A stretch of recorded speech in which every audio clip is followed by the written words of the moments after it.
Ils sont le trésor du SNR. Présentés en ouverture du match de l'équipe première, les juniors Balandrade, sacrés champions de France la saison dernière, sont plus que jamais l'avenir du rugby nazérien. Plus qu'une incantation, c'est une véritable stratégie mise en place par le club.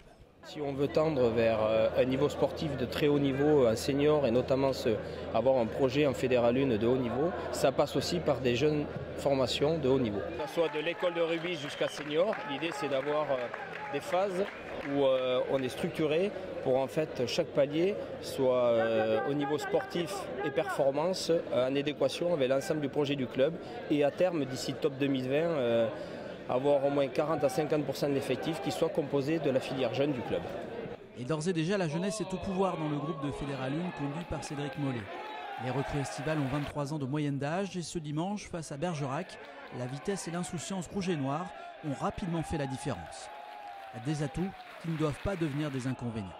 On est une équipe jeune avec il y a 4-5 vieux pour encadrer tout ça, donc c'est normal, mais c'est aussi, on est perfectible encore, quoi. Donc on doit bosser aussi là-dessus, mais c'est encourageant. J'ai vu des trucs satisfaisants et je savais aussi qu'il y avait des choses encore à travailler, elles l'ont confirmé lors des matchs, donc on n'est pas surpris. On a aussi une équipe qui est très jeune, donc avec les qualités et les défauts, beaucoup d'envie, beaucoup de vitesse. On l'a vu, ça déstabilise, mais aussi beaucoup d'inexpérience et une difficulté à gérer les temps faibles. Des défauts que les Nazériens devront gommer pour parvenir à leur objectif de se qualifier pour les playoffs. Une mission ardue qui passe en premier lieu par un déplacement compliqué samedi prochain à Vannes.